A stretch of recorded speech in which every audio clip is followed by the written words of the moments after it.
जय हिंद। हम पढ़ रहे हैं संविधान एवं राज्यव्यवस्था, जिसके अंतर्गत हमारा टॉपिक चल रहा है संघ एवं इसका क्षेत्र। तो इसके बारे में एक क्लास पहले भी हो चुकी है, जिसमें हमने चर्चा की थी कि संघ क्या होता है और इसके बारे में हमने विभिन्न सारे आयाम देखे थे। और फिर हमने ये भी देखा था कि इसके जुड़े हुए कुछ आयोग हैं, जैसे राज्य का निर्माण जब होता है तो इससे जुड़े हुए कुछ आयोग देखे थे हमने, जैसे एसकेधर आयोग। और इसके बाद हमने देखा जेवीपी कमेटी, तो जेवीपी समिति थी जो, तो वो हमने वो देखा था। अब इसके बाद हम देखेंगे इसके आगे। तो जैसे हम देखते हैं तो सबसे पहले भाषा के आधार पर एक राज्य आंध्र प्रदेश का गठन हो गया था 1953 में। फिर इसके बाद अन्य राज्यों की भी मांग होने लगी भाषा के आधार पर इनका निर्माण किया जाए। तो इसलिए 1953 में, कब? दिसंबर 1953 में एक आयोग बना था, फजल अली राज्य पुनर्गठन आयोग। कौन था? फजल अली राज्य पुनर्गठन आयोग। 1953 में फजल अली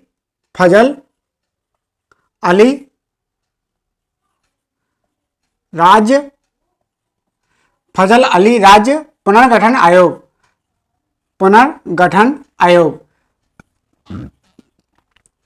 तो फजल अली राज्य पुनर्गठन आयोग था कब? दिसंबर 1953 में फजल अली राज्य पुनर्गठन आयोग, इसका गठन किया गया, जिसके कुछ सदस्य थे जैसे एच.एन. कुंजरू और यहाँ पर के.एम. परेक्कर इसके अन्य सदस्य थे। कौन कौन थे? एच.एन. कुंजरू, इसको देवनागरी में लिखिए, एच.एन. कुंजरू और इसके साथ ही यहां पर के.एम. परेक्कर, इसके कौन सदस्य थे? एच.एन. कुंजरू और के.एम. परेक्कर। के.एम. इसको ऐसे लिखिए, के.एम. और परेक्कर, एच.एन. कुंजरू और के.एम. परेक्कर, ये क्या है? इसके कुछ अन्य सदस्य थे। तो यहाँ पर क्या है, 1953 में, दिसंबर 1953 में एक फजल अली राज्य पुनर्गठन आयोग के गठन किया गया और इसके आधार पर राज्यों का पुनर्गठन होना था। तो इसने क्या किया? इसने अपनी सिफारिशें दी। कब? सितंबर 1955 को। कब? 30 सितंबर। इसने अपनी सिफारिश दी 30 सितंबर 1955 को। 1955 को इसने अपनी सिफारिश दी और बताया कि राज्यों का निर्माण कुछ इस प्रकार से होना चाहिए। जैसे इसने कुछ अपनी शर्तें दी। सबसे पहले कहा कि जब राज्यों का निर्माण हो, राज्यों का गठन हो, तो राज्यों का गठन कुछ इस प्रकार से होना चाहिए। सबसे पहले इसने कहा कि राज्यों का गठन पहले तो भारत की एकता और अखंडता को ध्यान में रखते हुए की जानी चाहिए। इसने बताया कि भारत को सबसे पहले देश की एकता और अखंडता, इसको ध्यान में रखना चाहिए। देश की एकता और अखंडता, तो इसको ध्यान में रखते हुए राज्यों का गठन किया जाना चाहिए। और दूसरी बात इसने बोला कि भाषा की यहाँ पर भाषा संस्कृति की समरूपता हो, इसको ध्यान में रखते हुए राज्य का गठन होना चाहिए। कैसा? भाषा संस्कृति की समरूपता, भाषा संस्कृति की समरूपता हो, तब राज्यों का गठन होना चाहिए। और इसने बताया कि जो सरकारी योजनाएं हैं, कल्याणकारी योजनाएं हैं, उन कल्याणकारी योजनाओं को प्रभावित करने के लिए, क्रियान्वित करने के लिए प्रशासनिक सुविधा हो, उसके अनुसार राज्यों का गठन होना चाहिए। और इसने बताया कि वित्तीय और प्रशासनिक औचित्य भी होना चाहिए। मतलब जो कल्याणकारी योजनाएं हैं, 30 नंबर पर जो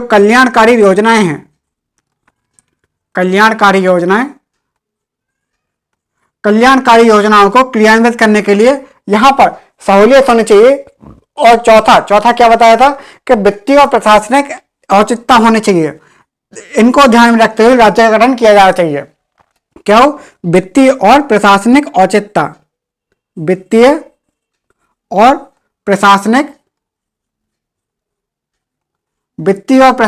औचित्य हो, तभी राज्य का गठन होना चाहिए। मतलब राज्य का गठन करते हुए इन 4 मुद्दों को ध्यान में रखना पड़ेगा, तभी राज्य का गठन हो तो अच्छा रहेगा। तो फिर इसने क्या किया? तब उसके बाद फिर 1956 में इसी राज्य पुनर्गठन आयोग की सिफारिश के आधार पर राज्य पुनर्गठन अधिनियम बनाया गया और इस अधिनियम के द्वारा 14 राज्य और 6 केंद्र शासित प्रदेश बनाए गए। कितने? इस अधिनियम के द्वारा यहाँ पर राज्य पुनर्गठन अधिनियम स्थापित बनाया गया। राज्य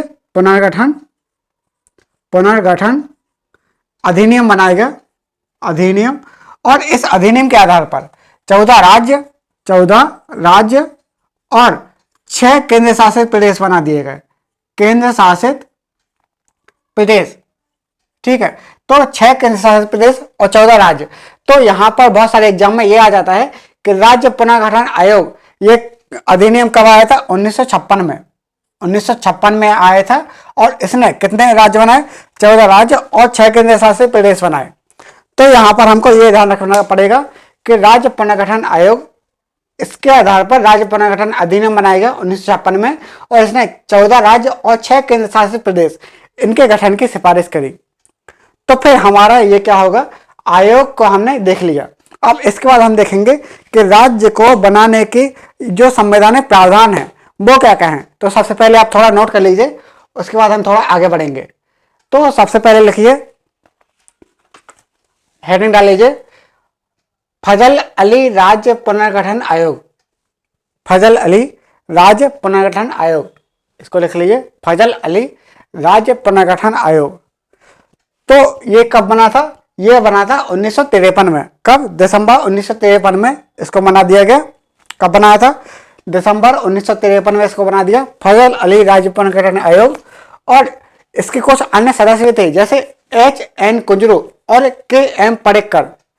H.N. कुंजरू और K.M. पडेक्कर। तो इसने अपनी सिफारिश दी 30 सितंबर 1955 को, इसने अपनी सिफारिश दी। तो इसको लिखिए, 2 सदस्य थे, H.N. कुंजरू और K.M. पडेक्कर। फिर इसमें लिखिए, इसी में इसके एक सदस्य थे और इसने अपनी सिफारिश दी कब? 30 सितंबर 1955 को। तो आयोग ने राज्य पुनर्गठन के लिए 30 सितंबर 1955 को, आयोग ने राज्य पुनर्गठन के लिए 30 सितंबर 1955 को अपने प्रतिवेदन में 4 सिद्धांत बताए। इसने अपने प्रतिवेदन में कब? 30 सितंबर 1955 को अपने प्रतिवेदन में 4 सिद्धांत बताए। 4 सिद्धांत कौन से थे? नंबर 1, देश की एकता और अखंडता की सुरक्षा और संरक्षण। देश की एकता और अखंडता की सुरक्षा और संरक्षण। पहला, देश की एकता और अखंडता की सुरक्षा और संरक्षण। दूसरा बताया, वित्तीय और प्रशासनिक सुविधा यानी औचित्य। वित्तीय और प्रशासनिक औचित्य। वित्तीय और प्रशासनिक औचित्य। अगला देखिए, सफलतापूर्वक कल्याणकारी योजनाओं को क्रियान्वित करने की संभावना।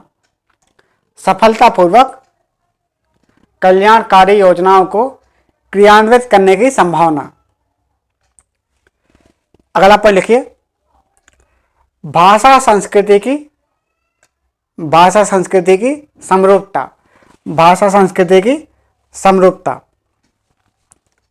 फिर उसी में अगला लिखिए, थोड़ा इस पे देखिए, लिखिए इंपॉर्टेंट पॉइंट कि 1956 में राज्य पुनर्गठन आयोग की सिफारिश पर 1956 में राज्य पुनर्गठन अधिनियम लागू हुआ। कब हुआ? 1956 में राज्य पुनर्गठन आयोग की सिफारिश पर राज्य पुनर्गठन अधिनियम लागू हुआ 1956 में। और इसके आधार पर 14 राज्य और 6 केंद्र शासित प्रदेश, इसके आधार पर 14 राज्य और 6 केंद्र शासित प्रदेश, इसकी स्थापना की गई। ठीक है। अब इसके बाद हम देख रहे हैं इससे जुड़े हुए को संवैधानिक प्रावधान, कि इससे जुड़े हुए को संवैधानिक प्रावधान कौन कौन से हैं। जैसे अब हम पढ़ेंगे राज्य के गठन संबंधी कुछ संवैधानिक प्रावधान हैं, उनको हम देखेंगे। जैसे भारतीय संविधान का अनुच्छेद 1 कौन सा है? अनुच्छेद, भारतीय संविधान का अनुच्छेद 1, अनुच्छेद 1 बोलता है, अनुच्छेद 1 में क्या है? अनुच्छेद 1 में वो कहा गया है कि भारत अर्थात इंडिया राज्यों का संघ होगा। अनुच्छेद 1 में कहा गया है कि भारत अर्थात इंडिया, भारत अर्थात इंडिया राज्यों का संघ होगा। किसका? राज्यों का संघ होगा। तो यहां से हमें कुछ चीजें मिल जाती हैं। जैसे सबसे पहले यहां पर हमें दो चीजें पता चल जाती हैं कि पहला अनुच्छेद हमें क्या बोल रहा है? पहला अनुच्छेद ही हमको बोल रहा है कि भारत अर्थात इंडिया राज्यों का संघ होगा। यहां पर एकता को बल दिया गया है। तो मतलब क्या है? यहां पर भारत, सबसे पहले यहां पर दो बातें स्पष्ट कर दी हैं इसमें। पहले वाले अनुच्छेद में सबसे पहले देश का नाम क्या क्या बताया? भारत अर्थात इंडिया।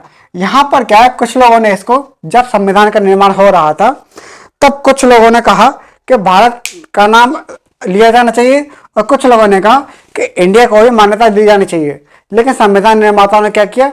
दोनों को ही इसमें शामिल कर लिया और ये आधिकारिक हैं। जैसे यहां पर इसके दोनों ही नाम को स्वीकार किया। इसके कौन कौन से नाम हैं? भारत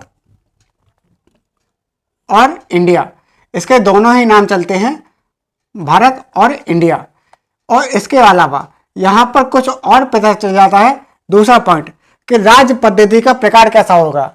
यहां पर राज्य पद्धति का प्रकार कैसा होगा, मतलब कैसी राजनीतिक व्यवस्था होगी। यहां पर क्या है? राज्यों का संघ है। यहां पर क्या है? राज्यों का संघ है, ना कि संघीय राज्य है।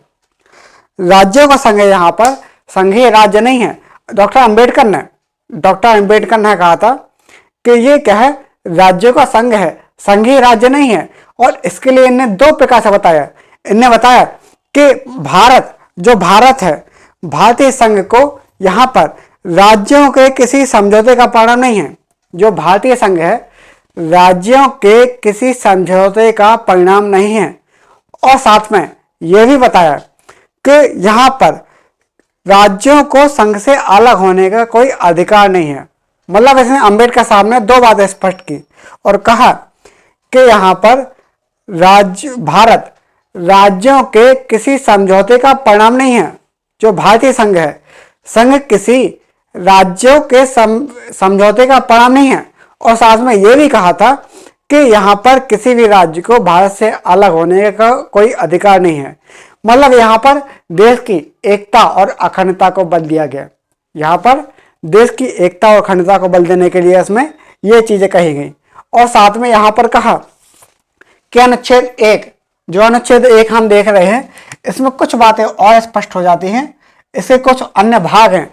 इसके 3 भाग हैं। इसके कितने? 3 भाग हैं। और 3 भाग के अंतर्गत इसमें कहा गया है कि सबसे पहले ये क्या है? राज्यों का संघ है पहला। इसके 3 भाग है। पहला क्या है? ये राज्यों का संघ है। ये क्या है? राज्यों का संघ है। दूसरा, ये पहला क्या है? ये राज्यों का संघ है। और दूसरा क्या है? भारत के क्षेत्र। इसमें कौन सा है? भारत के क्षेत्र। और तीसरा इसमें क्या है? इसमें तीसरा है राज्य और भारत के क्षेत्र के शामिल इकाइयां। यहां पर क्या है? राज्य और क्षेत्र में शामिल इकाइयां। राज्य और भारतीय क्षेत्र में या भारत के क्षेत्र में शामिल इकाइयां। भारतीय क्षेत्र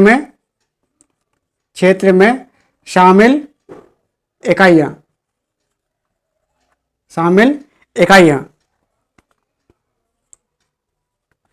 तो यहां पर क्या है? इसके 3 भाग हैं। 3 भाग कौन कौन से हैं? सबसे पहले ये क्या है? राज्यों का संघ होगा। यहां पर 3 भाग हैं। पहला भाग क्या है? राज्यों का संघ और भारत के क्षेत्र। और तीसरा क्या है? राज्य और भारतीय क्षेत्र में शामिल इकाइयां। इसके अंतर्गत भी इसके 3 पार्ट हैं। इसके 3 पार्ट हैं। इसका जो पहला पार्ट है, पहला पार्ट क्या बोल रहा है? कि यहां पर राज्य का क्षेत्र है। यहां पर पहला पार्ट क्या बोला? राज्य और भारतीय क्षेत्र में शामिल इकाइयां। इसके 3 भाग हैं। क्या? राज्य का क्षेत्र, राज्य का क्षेत्र, पहला इसमें क्या है राज्य का क्षेत्र, और दूसरे में क्या है संघ शासित प्रदेश। दूसरे में क्या है संघ शासित प्रदेश, संघ शासित और प्रदेश, संघ शासित प्रदेश। और तीसरे में क्या है, तीसरे में इसमें है कि इसमें जो अधिग्रहित क्षेत्र हैं उन अर्जित किए गए क्षेत्र को भी इसमें दिया गया है। तीसरा क्या है अर्जित किए गए क्षेत्र, अर्जित किए क्षेत्र। ठीक है, तो अर्जित किए गए क्षेत्र, इसमें तीन बातें शामिल है। सबसे पहले इसके भाग क्या है, पहले क्या है राज्यों का संघ होगा, और ये इसमें दूसरा क्या है भारत के क्षेत्र और राज्य और भारतीय क्षेत्र में शामिल इकाइयां। इसमें तीसरे के भी इसमें तीन पार्ट हैं। पहला क्या है राज्य का क्षेत्र होगा और संघ शासित प्रदेश होंगे और अर्जित किए गए क्षेत्र होंगे। जो अर्जित किए गए क्षेत्र हैं इसमें क्या कहा जाता है, जो अर्जित किए गए क्षेत्र हैं इसमें किसी संधि या समझौता इनके द्वारा अगर राज्यों को प्राप्त किया गया है तो उनको भी शामिल किया गया है। किसी संधि या समझौते के आधार पर अगर उसका अर्जन किया गया है किसी राज्य का तो उसको भी शामिल किया गया है। और साथ में यहाँ पर एक चीज है कि भारतीय क्षेत्र का तात्पर्य क्या है। जैसा हमने कहा भारतीय क्षेत्र, अभी हमने कहा था कि भारतीय क्षेत्र, तो भारतीय क्षेत्र का मतलब क्या है, तो भारतीय क्षेत्र का मतलब है कि सभी राज्य क्षेत्र। भारतीय क्षेत्र का मतलब क्या है, सभी राज्य क्षेत्र, संघ शासित प्रदेश और अर्जित क्षेत्र। इसमें यही सब आ जाते हैं, सभी राज्य क्षेत्र, संघ शासित प्रदेश और अर्जित किए गए क्षेत्र। इसमें यही आ जाते हैं राज्य क्षेत्र, संघ शासित प्रदेश और अर्जित किए गए क्षेत्र।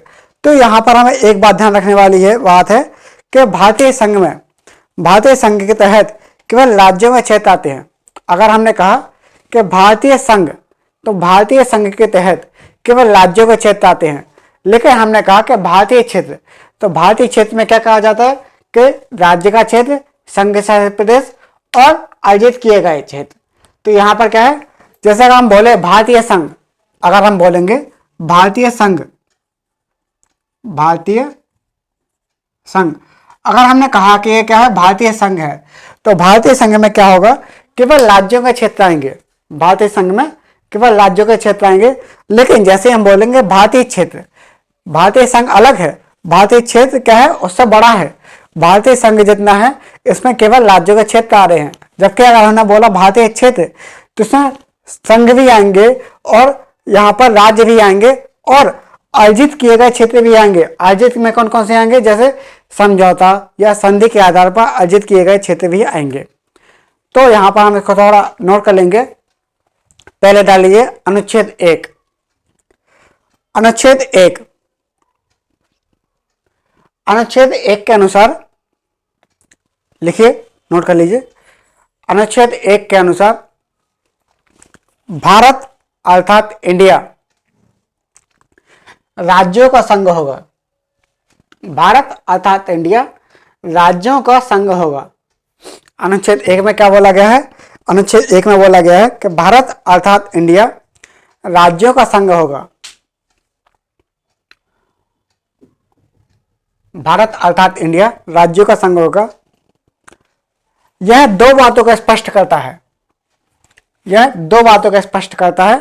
पहला,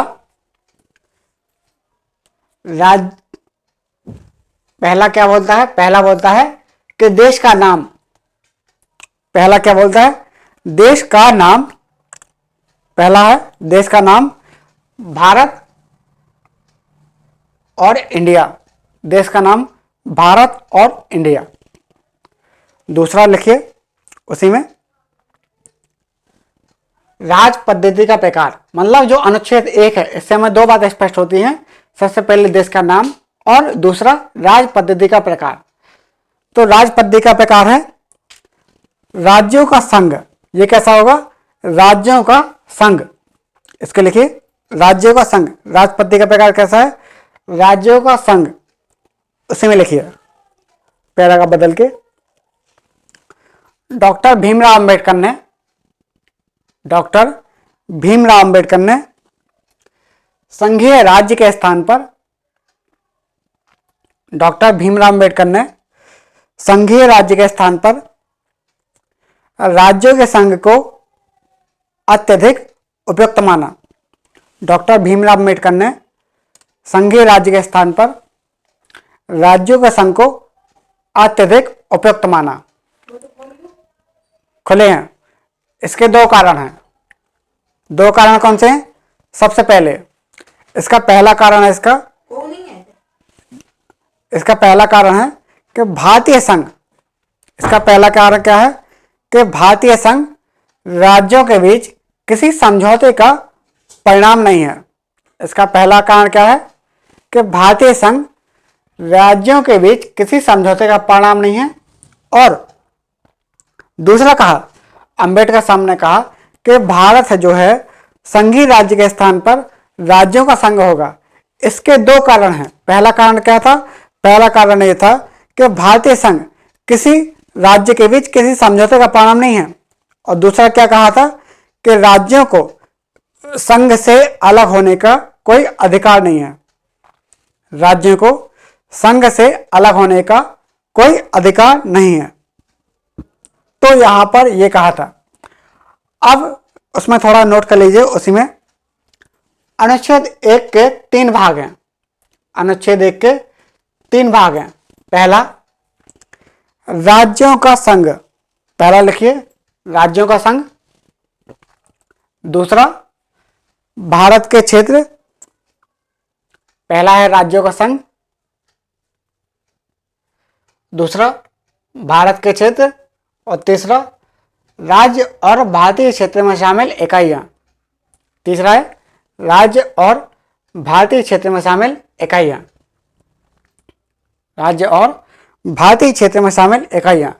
तो पहला है, इसके अंतर्गत ही पहला है। इसमें थोड़ा डैश देके लिखिए इसी में। इसके अंतर्गत भी 3 पार्ट हैं। पहला, राज्य का क्षेत्र। पहला है राज्य का क्षेत्र। दूसरा, संघ शासित प्रदेश। और तीसरा, अर्जित किए गए क्षेत्र। पहला है राज्य का क्षेत्र, संघ शासित प्रदेश और अर्जित किए गए क्षेत्र। उसी में थोड़ा पैरा बदल के लिखिए। अर्जित किए गए क्षेत्र में, जो अर्जित किए गए क्षेत्र हैं, अर्जित किए गए क्षेत्र में संधि या समझौते द्वारा यह कब्जा किए करके प्राप्त किए गए क्षेत्र शामिल हैं। अर्जित किए गए क्षेत्र में कौन कौन से हैं? संधि या समझौता या कब्जे के द्वारा शामिल किए गए क्षेत्र शामिल है। संधि या समझौते या कब्जे के द्वारा शामिल किए गए क्षेत्र शामिल है। ठीक है, तो हमने इसको ये देखा। उसमें थोड़ा नोट डाल के लिखिए। भारतीय क्षेत्र का तात्पर्य, नोट में लिखिए भारतीय क्षेत्र। हमने कहा था भारतीय क्षेत्र, तो इसका आखिर मतलब क्या है? तो भारतीय क्षेत्र का तात्पर्य, भारतीय क्षेत्र का तात्पर्य है सभी राज्य क्षेत्र,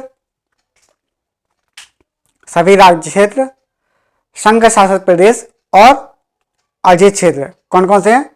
सभी राज्य क्षेत्र, संघ शासित प्रदेश और अर्जित किए गए क्षेत्र। उसी में नोट में अगला लिखिए, भारतीय संघ शब्द के अंतर्गत केवल राज्यों के क्षेत्र आते हैं। उसी में लिखिए भारत, यहां पर क्या है? भारतीय संघ शब्द के अंतर्गत केवल राज्यों के क्षेत्र आते हैं।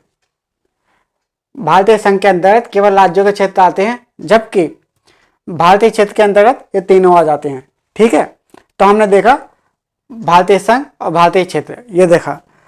अब जैसे हम आते हैं, अनुच्छेद 1 हमारा खत्म हो गया। अब इसके बाद हम देखते हैं अनुच्छेद 2। अनुच्छेद 2 क्या बोलता है? अनुच्छेद 2 बोलता है नए राज्यों का प्रवेश या स्थापना से संबंधित है। जो अनुच्छेद 2 है, अनुच्छेद 2 क्या है? अनुच्छेद 2 नए राज्यों का प्रवेश और उनकी स्थापना से संबंधित है। जो नए राज्यों का प्रवेश हो रहा है वो कौन से प्रदेश हैं? जो नए राज्यों का यहाँ पर गठन हो रहा है, तो वो ऐसे क्षेत्र हैं जो भारत में शामिल ही नहीं है। ऐसे क्षेत्र हैं जो भारत में शामिल ही नहीं है। मतलब क्या? भारत से बाहर हैं। तो इनके लिए विधि बनाएगी, कौन बनाएगी? संसद बनाएगी। तो यहां पर क्या है? नए राज्यों का प्रवेश और उनकी स्थापना से संबंधित अनुच्छेद 2 क्या है?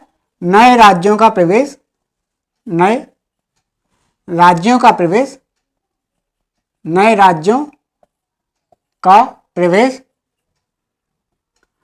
और उनकी स्थापना से संबंधित प्रावधान, और उनकी स्थापना से संबंधित प्रावधान। तो इसमें क्या है? इसमें नए राज्यों का प्रवेश, तो इसमें ऐसे क्षेत्र हैं जो क्या भारत में शामिल ही नहीं है। ऐसे क्षेत्र हैं जो भारत में शामिल ही नहीं है, बल्कि उनको भारत में शामिल किया जा रहा है किसी संधि या समझौता या कब्जा करके उसको भारत में शामिल किया जा रहा है। तो इसके लिए संसद विधि बनाकर नए राज्यों का प्रवेश या उनकी स्थापना कर सकती है, और इसके लिए आवश्यक निबंधन और उसके प्रावधान और शर्त के साथ बना सकती है। लेकिन इसको भारत की जो संविधान की मूलभूत ढांचा है उसको ध्यान में रख के ही ये सब काम किया जाना चाहिए। मतलब क्या है? जो अनुच्छेद 2 है, अनुच्छेद 2 नए राज्यों का प्रवेश और उनकी स्थापना से संबंधित है, और इसमें ऐसे राज्य हैं जो भारतीय क्षेत्र में ही नहीं है, मतलब भारत से बाहर हैं, तो इसको किसी संधि या समझौता या कब्जे के आधार पर उसको भारत में शामिल करना हो तो इसके लिए संसद विधि बना सकती है, और इसके लिए आवश्यक निबंधन के साथ ही कुछ नियम और शर्त आगे बना सकती है, कौन? संसद। लेकिन ये सब काम किए जाएंगे संविधान की प्रस्तावना के, जो संविधान की जो मूल ढांचा है, मूल भावना है, उसको ध्यान में रखते हुए किए जाएंगे। और इन शर्तों का निर्धारण और निबंधन संसद द्वारा किया जाएगा। जो भी शर्तों का निर्धारण है वो कोई राज्य विधायिका नहीं करेगी, ये सब काम कौन करेगा? संसद करेगा। राज्यों को तो इस मामले में कोई शक्ति नहीं है, केवल संसद को इस बात में शक्ति है कि किसी राज्य का गठन करना हो या फिर नए राज्यों का यहाँ पर प्रवेश करना हो, चाहे वो भारत में शामिल हो या ना हो। जैसा अगर भारत में शामिल नहीं है तो उनके लिए अनुच्छेद 2 है। जैसे गोवा, सिक्किम और पुडुचेरी, गोवा, सिक्किम, पुडुचेरी, इनको शामिल करना हो तो इसके लिए यहाँ पर क्या है? ये वाले प्रावधान, अनुच्छेद 2 के प्रावधान शामिल किए जाते हैं। तो थोड़ा लिखिए अनुच्छेद 2 के अंतर्गत, अनुच्छेद 2 लिखिए, अनुच्छेद 2 इसमें लिखिए पहला पॉइंट, नए राज्यों का प्रवेश तथा उनकी स्थापना से संबंधित प्रावधान। नए राज्यों का प्रवेश तथा उनकी स्थापना से संबंधित प्रावधान।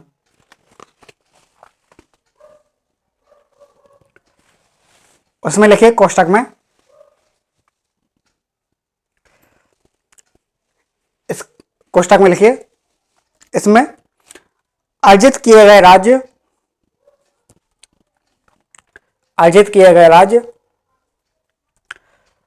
या कब्जा किए गए राज्य या फिर कब्जा करके, अर्जित किए गए राज्य या कब्जा करके या खुद शामिल हो जाए। अर्जित किए गए राज्य कब्जा करके या इसमें खुद शामिल हो जाएं। दूसरा पॉइंट लिखिए, संसद द्वारा विधि बनाकर नए राज्यों का प्रवेश या उनकी स्थापना, संसद द्वारा नए राज्यों का प्रवेश या और उनकी स्थापना आवश्यक निबंधन और शर्त के साथ की जा सकती है। संसद द्वारा नए राज्यों का प्रवेश और उनकी स्थापना, संसद द्वारा विधि बनाकर नए राज्यों का प्रवेश और उनकी स्थापना आवश्यक निबंधन और शर्त के अनुसार की जा सकती है।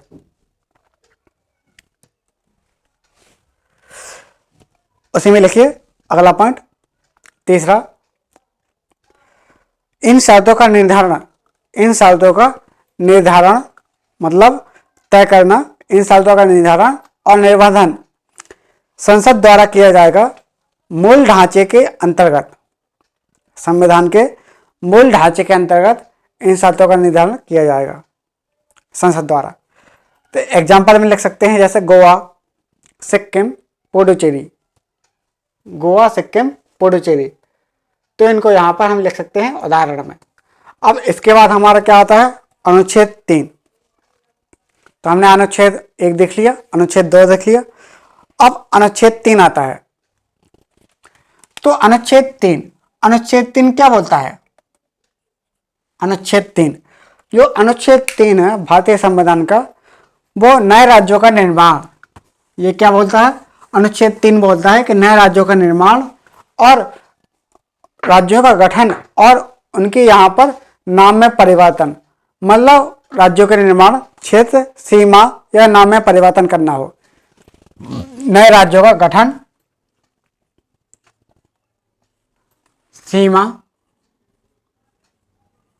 उनकी सीमा, क्षेत्र या नाम में परिवर्तन करना हो। नए राज्यों का गठन करना हो या उनके सीमा या क्षेत्र या फिर उनके नाम में परिवर्तन करना हो, इनसे संबंधित प्रावधान किसमें है? अनुच्छेद 3 में है। नए राज्यों का गठन करना हो, उनके सीमा, क्षेत्र या नाम, तो ये क्या है? ये भारत के अंतर्गत है। ये क्या है? भारत के अंतर्गत, भारत के अंदर, मतलब ये क्या है? भारत के अंदर पहले से ही है। ये क्या है? भारत के अंदर पहले से ये राज्य है। हमने अनुच्छेद 2 में देखा था कि वो राज्य भारत में शामिल नहीं है, लेकिन यहाँ पर क्या है? भारत में शामिल है। ये क्या है? राज्य भारत में पहले से ही शामिल है। तो इनसे जुड़े हुए प्रावधान अनुच्छेद 3 में है। तो इसके अंतर्गत आने वाले जो राज्य हैं उनका गठन करने के लिए यहाँ पर 3 प्रावधान आते हैं। सबसे पहला इसमें आता है, इसके अंतर्गत क्या कहा आता है? पहला, नए राज्यों का गठन करना हो, नए राज्यों का गठन करना हो, नए राज्यों का गठन करना हो या फिर राज्य के क्षेत्र में बदलाव करना हो। जैसे हम देख लेते हैं राज्यों का गठन, तो नए राज्य का गठन करना हो, इसके अंतर्गत कैसे कैसे क्षेत्र आएंगे? इसके अंतर्गत अगर राज्य में से उसका क्षेत्र अलग करके, राज्य में कैसा आएगा? मान लो 2 राज्य हैं, ठीक है, मान लो एक राज्य ये है और एक राज्य ये है, या फिर एक राज्य ये है और एक राज्य ये है। तो अनुच्छेद 3 के अंतर्गत क्या हो सकता है कि इसमें से कुछ क्षेत्र को निकाल दें और इसमें से कुछ क्षेत्र को निकाल दें और एक अलग से राज्य बना दें। तो नए राज्यों की यहाँ पर स्थापना हो जाएगी। या फिर इसका कुछ क्षेत्र निकाल दिया, इसका कुछ क्षेत्र निकाल दिया, यह अलग सा बना दिया, या फिर किसी राज्य का क्षेत्र घटा दिया। जैसे कुछ इतना बड़ा राज्य था, इसमें से कुछ इतना बड़ा हिस्सा घटा दिया। या फिर मान लो छोटा सा राज्य था, तो छोटा सा राज्य को थोड़ा बढ़ा दिया। बढ़ाएंगे कैसे? किसी और राज्य की सीमाओं को कम करके इस राज्य को क्या थोड़ा बढ़ा देंगे, तो थोड़ा इतना बड़ा राज्य बन जाएगा। तो यहाँ पर कुछ ऐसी बातें आ जाती हैं, किसी 2 राज्यों में से किसी हिस्से को काटकर किसी तीसरा राज्य बनाना, या फिर राज्य में से किसी को हिस्सा काटकर किसी अन्य राज्य को देना, या किसी राज्य में यहाँ पर 2 राज्यों को मिलाकर किसी नया राज्य बनाना, ये शामिल है। मतलब अगर दोनों राज्य को मिला दिया तो वो भी शामिल है। अगर किसी राज्य को काट छाड़ कर 2 राज्य बनाना हो तो इसमें यह भी शामिल है कि 2 राज्य को काटकर किसी तीसरा राज्य बनाना हो, तो इसमें यह भी शामिल है कि बड़ा राज्य था, बड़ा राज्य को काट के अलग अलग बना दिया। और यहाँ पर कुछ और भी आ जाता है, जैसे राज्य के क्षेत्र में बदलाव करना हो। दूसरा क्या है? दूसरा है क्षेत्र में बदलाव। क्षेत्र में बदलाव, यदि किसी राज्य का क्षेत्र बढ़ाना हो या फिर उसका क्षेत्र घटाना हो। अगर किसी राज्य का क्षेत्र बढ़ाना हो या उसका क्षेत्र घटाना हो तो ये भी इसमें कर सकती है। और साथ में राज्य की सीमा या नाम में परिवर्तन करना हो। तीसरा, राज्य की सीमा या नाम में परिवर्तन करना हो। नाम में परिवर्तन, ठीक है। कौन कौन सा है इसमें? नए राज्यों का गठन, या फिर क्षेत्र को घटाना हो या बढ़ाना हो, और साथ में उसकी सीमा और नाम में परिवर्तन करना हो, तो इसमें ये बातें शामिल हो जाती हैं। और ऐसा करने के लिए कोई प्रतिवेदन सबसे पहले राष्ट्रपति की संस्तुति हो, मतलब राष्ट्रपति के निर्देश पर संसद के दोनों पटनों में, वहां पर संसद के दोनों सदनों में रखा जाएगा। जब राष्ट्रपति बोलेंगे राष्ट्रपति की संस्तुति पर दोनों संसद के दोनों सदनों में रखा जाएगा, जैसे लोकसभा और राज्यसभा। तो यहाँ पर राष्ट्रपति की संस्तुति पर किसी भी सदन में, पहले किसी भी सदन में रखा जाएगा और दोनों सदनों से ये पास होगा। यहाँ पर राष्ट्रपति क्या कह सकते हैं, अगर ये किसी राज्य से जुड़े हुए प्रावधान है, जिस राज्य से ये वाले प्रावधान जुड़े हुए हैं, ये राष्ट्रपति उन राज्यों से पूछ सकते हैं, उन राज्यों से उनके मतलब परमिशन ले सकते हैं या पर पूछ सकते हैं। लेकिन जो राज्यों को अपना प्रतिवेदन देना है, तय समय में देना है, राष्ट्रपति को एक तय समय में देना है, अपना जो सुझाव है वो देना है। लेकिन अगर राष्ट्रपति द्वारा दिए गए प्रतिवेदन के लिए राज्य ने अपने जो सुझाव दिए हैं, चाहे भले तय समय में दे दिए हों, लेकिन राष्ट्रपति उनको मानने के लिए बाध्य नहीं है। भले ही कोई तय समय में दे दिया हो तो भी राष्ट्रपति उनको मानने के लिए बाध्य नहीं है। अगर राज्य विधायिका ने उसको संशोधन हेतु कोई प्रावधान मान यहाँ पर दिए तो हो सकता है कि संसद उसको माने या फिर ना माने या फिर उसको ऐसे लागू कर दे। लेकिन ये प्रक्रिया है कि इस प्रक्रिया से इसको गुजरना पड़ता है। तो इसमें थोड़ा नोट कर लीजिए, अनुच्छेद 3 के अंतर्गत नए राज्यों का गठन, अनुच्छेद 3 के अंतर्गत नए राज्यों का गठन और वर्तमान राज्यों के क्षेत्रों, सीमाओं या नाम में परिवर्तन से संबंधित। अनुच्छेद 3 क्या है, नए राज्यों का गठन, उनकी सीमा, क्षेत्र या नाम में परिवर्तन से संबंधित। अगला पॉइंट लिखिए उसी में। इसके तहत 3 प्रावधान आते हैं। नंबर 1, नए राज्यों का गठन, और ये कहाँ पे हो रहा है, भारत के अंदर। उसी में लिखिए कोष्टक में, भारत के अंतर्गत ये सीमा क्षेत्र नाम में परिवर्तन किसके, भारत के अंतर्गत, भारत के अंदर है जो राज्य हैं उनके लिए। तो पहले लिखिए नए राज्यों का गठन। दूसरा, राज्य के क्षेत्र में बदलाव, घटाना या बढ़ाना, क्वेश्चन के लिख लीजिए घटाना या बढ़ाना, हिंट के लिए। राज्यों का गठन और क्षेत्र में बदलाव, घटाना या बढ़ाना। नंबर 3, सीमा या नाम में परिवर्तन, जैसे अगर नाम ही बदलना हो तो इसलिए। अब ऐसा करने के लिए आवश्यक विधि निर्माण को 3 चरणों से बांटते हैं। ऐसा करने के लिए उसी में लिखिए अगला, ऐसा करने के लिए आवश्यक विधि निर्माण को 3 चरणों में बांटते हैं। 3 चरण कौन कौन से? नंबर 1, राष्ट्रपति की संस्तुति पर, संसद के किसी भी सदन में राष्ट्रपति की संस्तुति पर,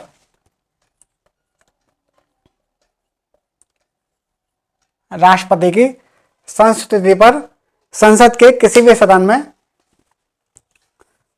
विधेयक लाना, राष्ट्रपति की संस्तुति पर संसद के किसी भी सदन में विधेयक लाना। अगला पॉइंट लिखिए, अगर विधेयक राज्य के नाम या उनकी सीमा को प्रभावित करने वाला है, अगर विधेयक राज्य के नाम और उनकी सीमा को प्रभावित करने वाला है तो राष्ट्रपति द्वारा उस विधेयक पर संबंधित राज्य की सलाह लेना।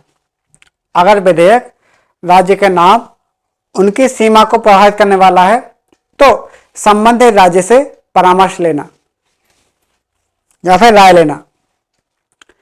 लेकिन यदि, थर्ड पॉइंट लिखिए, यदि राज्य विधायिका ने समय पर अपनी राय नहीं भेजी, यदि राज्य विधायिका ने समय पर अपनी राय नहीं भेजी तो संसद एक तरफा निर्णय ले सकती है। यदि राज्य विधायिका ने तय समय पर अपनी राय नहीं भेजी तो संसद एक तरफा निर्णय ले सकती है। और साथ ही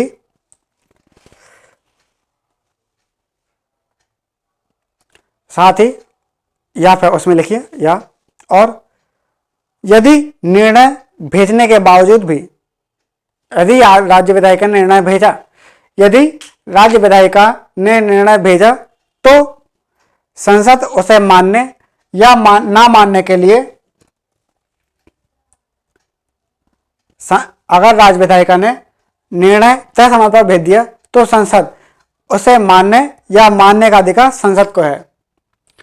अगर राज्य विधायिका ने तय समय पर अपना निर्णय भेजा तो उस निर्णय को मानने या ना मानने का अधिकार संसद को है, मतलब उसको माने या ना माने। तो हमने अनुच्छेद 2 और 3 देखा। अब अनुच्छेद 2 और अनुच्छेद 3, अब इसके बाद आ रहे हैं अनुच्छेद 4। अब क्या आ रहे हैं? अनुच्छेद 4। तो अनुच्छेद 4 क्या बोल रहा है? अनुच्छेद 4 बोल रहा है, अनुच्छेद 4, तो अनुच्छेद 4 बोलता है, अनुच्छेद 4 बोल रहा है, अनुच्छेद 4 के अनुसार अगर अनुच्छेद 2 और 3 के तहत अगर कोई परिवर्तन आता है, अनुच्छेद 2 और अनुच्छेद 3 के तहत यदि कोई परिवर्तन आता है तो उसे संविधान संशोधन की आवश्यकता नहीं होगी, वो बिना संविधान संशोधन के तहत ही ऐसे परिवर्तन कर सकते हैं। अनुच्छेद 2 व अनुच्छेद 3 में, अनुच्छेद 2 या अनुच्छेद 3 में, अनुच्छेद 2 या अनुच्छेद 3 में अगर कोई परिवर्तन आते हैं या परिवर्तन किए जाते हैं तो उसको बिना संविधान संशोधन के उसको कर सकते हैं। मतलब संविधान संशोधन किस में है? अनुच्छेद 368 में है। अनुच्छेद 368 में संविधान संशोधन, मतलब अनुच्छेद 2 और 3 के तहत, अनुच्छेद 2 या 3 के तहत जो भी परिवर्तन करने हैं तो वो संविधान के अनुच्छेद 368 के तहत संविधान संशोधन नहीं माना जाएगा। अनुच्छेद 368 के तहत संविधान संशोधन नहीं माना जाएगा।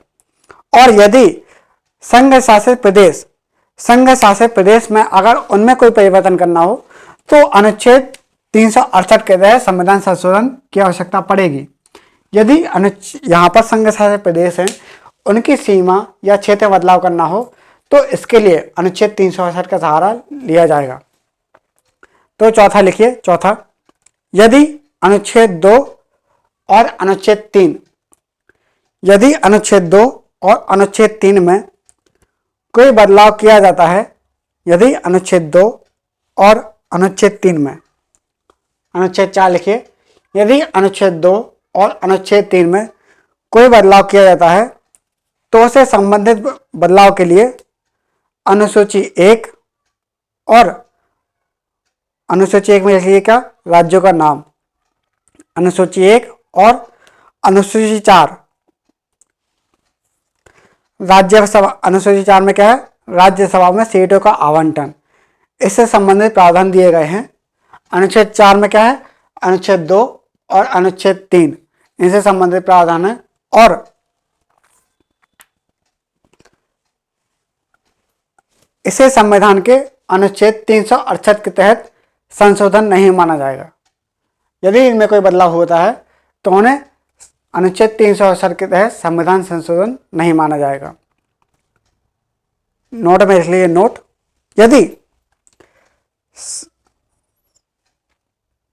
यदि संघ शासित क्षेत्र, यदि संघ शासित क्षेत्र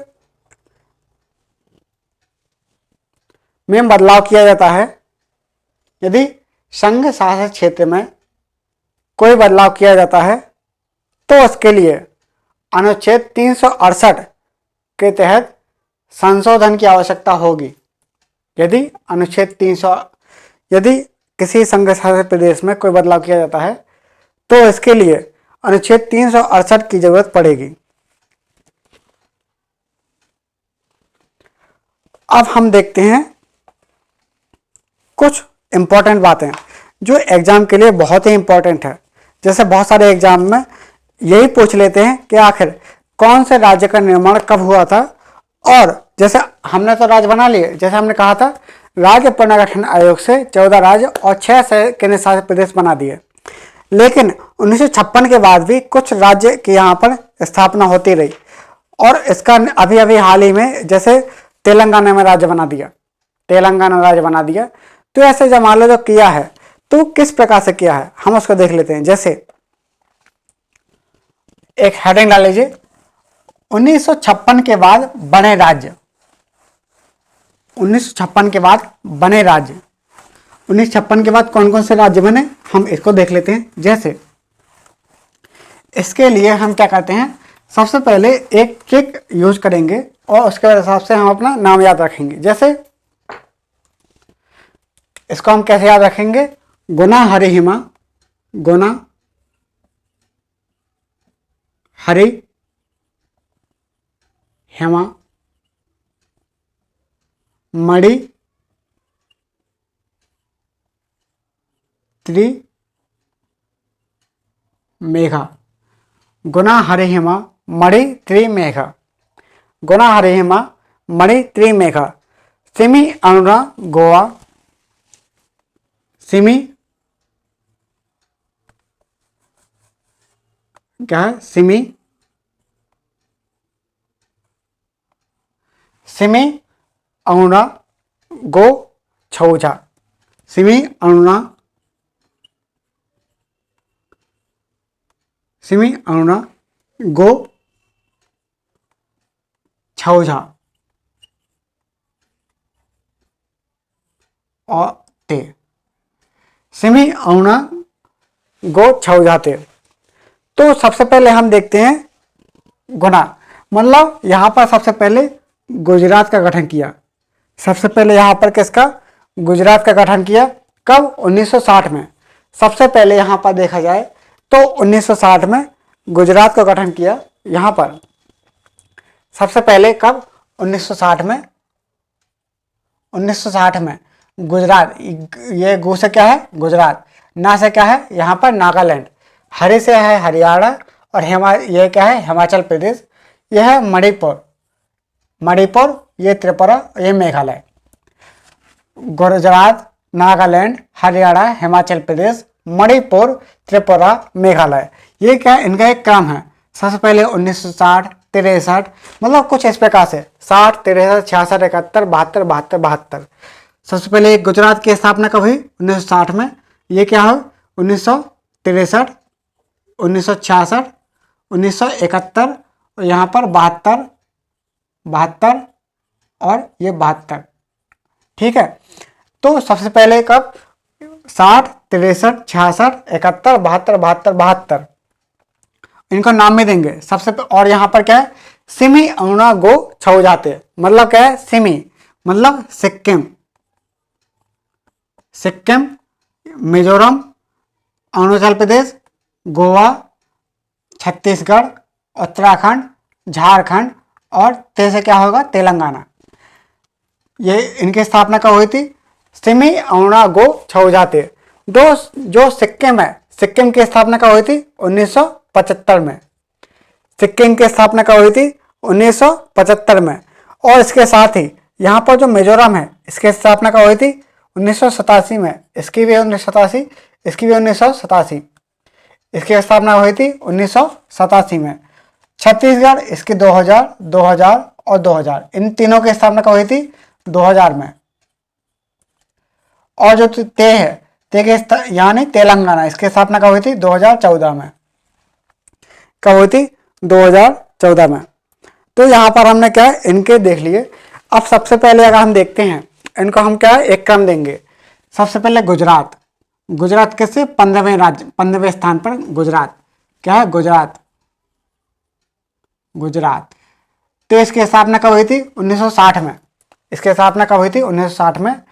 और फिर आता है नागालैंड, क्या है 16वें पे है नागालैंड, नागालैंड।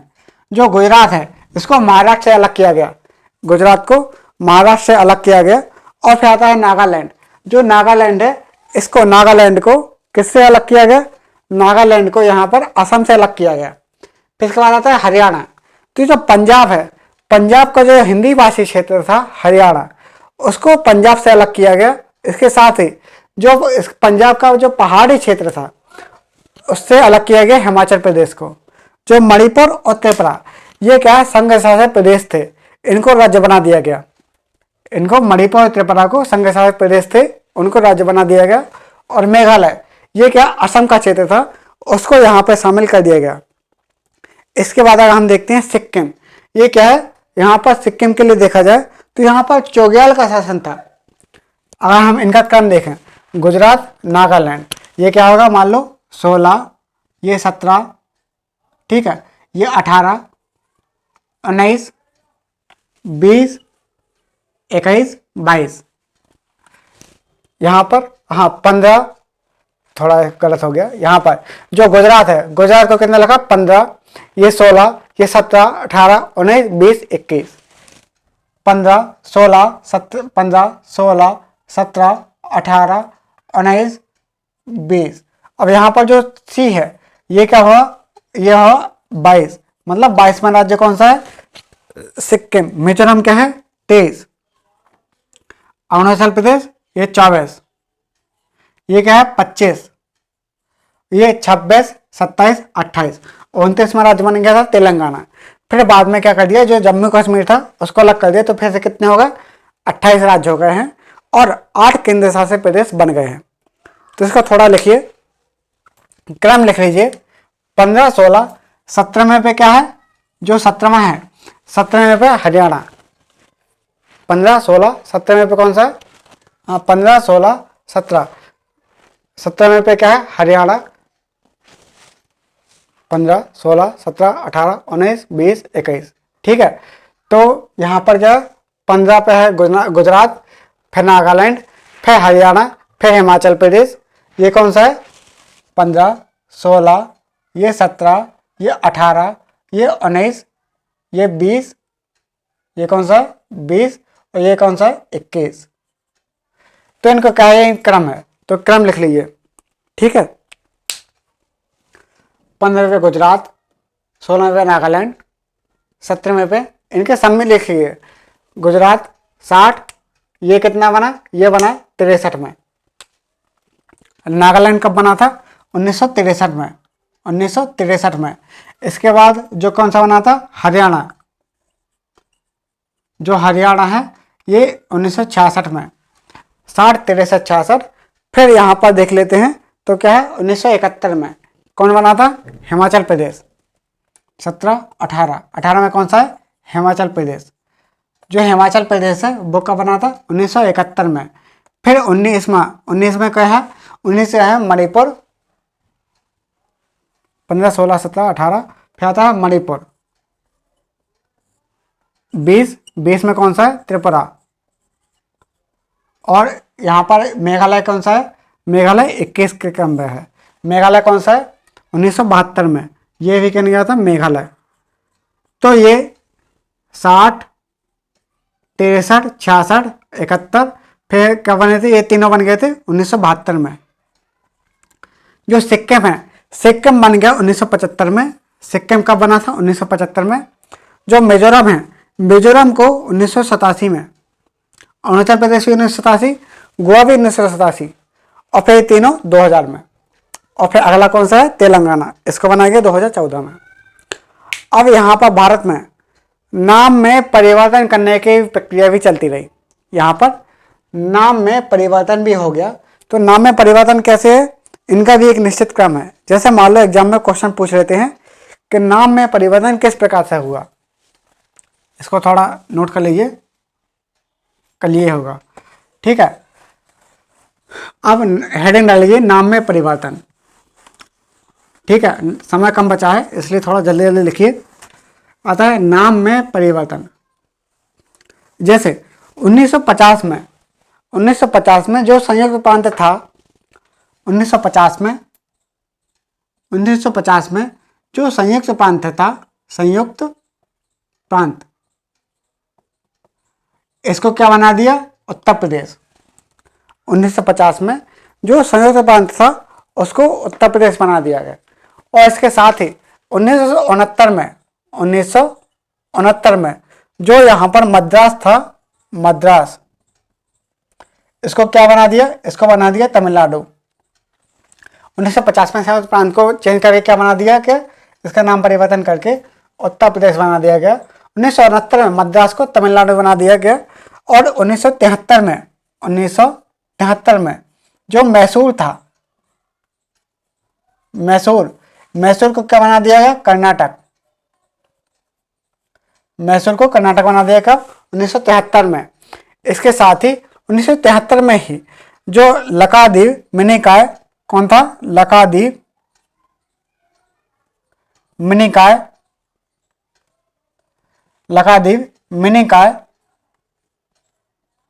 और अमन देवी, लक्षद्वीप मिनिकॉय अमन देवी, इसको चेंज करके क्या कर दिया, लक्षद्वीप। ठीक है। और इसके साथ ही 1950, 69, 73, इसके बाद आता है 1992। 1992 में जो दिल्ली था, 1992 में दिल्ली था, उसको क्या बोला गया, इसको बोला गया राष्ट्रीय राजधानी क्षेत्र दिल्ली। क्या बोला गया, राष्ट्रीय राजधानी क्षेत्र दिल्ली, राष्ट्रीय राजधानी क्षेत्र दिल्ली, मतलब एनसीआर। दिल्ली एनसीआर इसलिए बोलते हैं क्योंकि राष्ट्रीय राजधानी क्षेत्र दिल्ली है। इसके बाद ही 2006 में जो उत्तरांचल था, उत्तरांचल का नाम बदल के क्या कर दिया गया, 2006 में उत्तरांचल का नाम बदल के उत्तराखंड बोल दिया गया। क्या बोल दिया गया, उत्तराखंड। क्या बोल दिया गया, उत्तराखंड बोल दिया गया। इसके साथ ही जो पांडिचेरी था, 2006 में ही जो पांडिचेरी था, पांडिचेरी, इसको क्या बोल दिया गया, पुडुचेरी। इसका नाम परिवर्तन करके क्या बोला, पुडुचेरी। साथ में लिखते रहिए। और 2011 में जो उड़ीसा था, 2011 में जो उड़ीसा था, उड़ीसा का परिवर्तन करके क्या बोल दिया गया, ओडिशा। उड़ीसा का परिवर्तन करके क्या बोल दिया गया, ओडिशा। कब, 2011 में। तो यहाँ पर इनके कुछ इस प्रकार से नाम परिवर्तन हुए,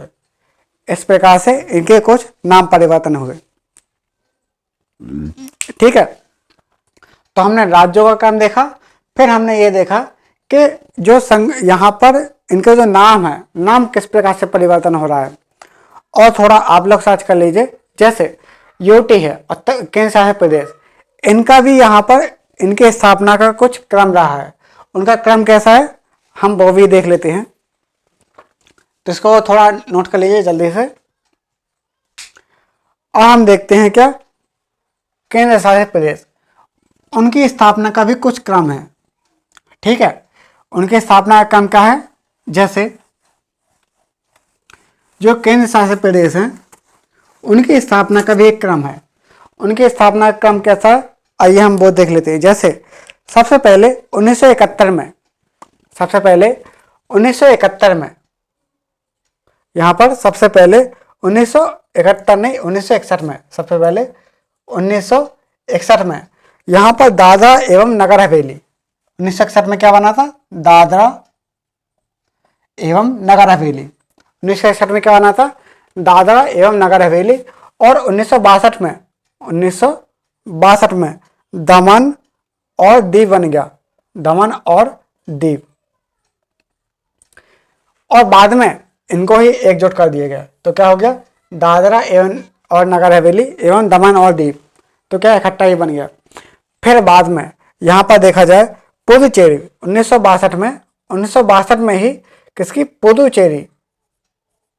पुडुचेरी, इसकी स्थापना कर दी गई। पहले क्या था, ये पांडिचेरी था, इसको बदल के क्या 2006 में इसको पुडुचेरी बोलना चलेगा। और इसके साथ ही 1966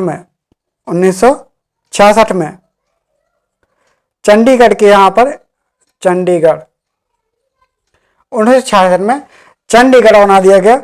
और साथ में चंडीगढ़ पंजाब और हरियाणा दोनों की संयुक्त राजधानी बना दी गई 1966 में। इसके साथ ही जम्मू एवं कश्मीर, यहाँ पर जम्मू कश्मीर और लद्दाख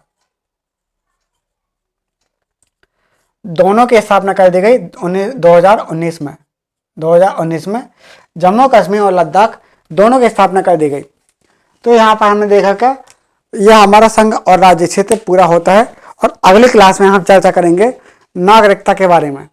तो यहाँ पर हम इसको देख लेंगे और इसके प्रॉपर नोट्स बनाते जाइए और नोट्स को बहुत ध्यान से पढ़ेंगे। ठीक है, आज के लिए इतना ही, धन्यवाद।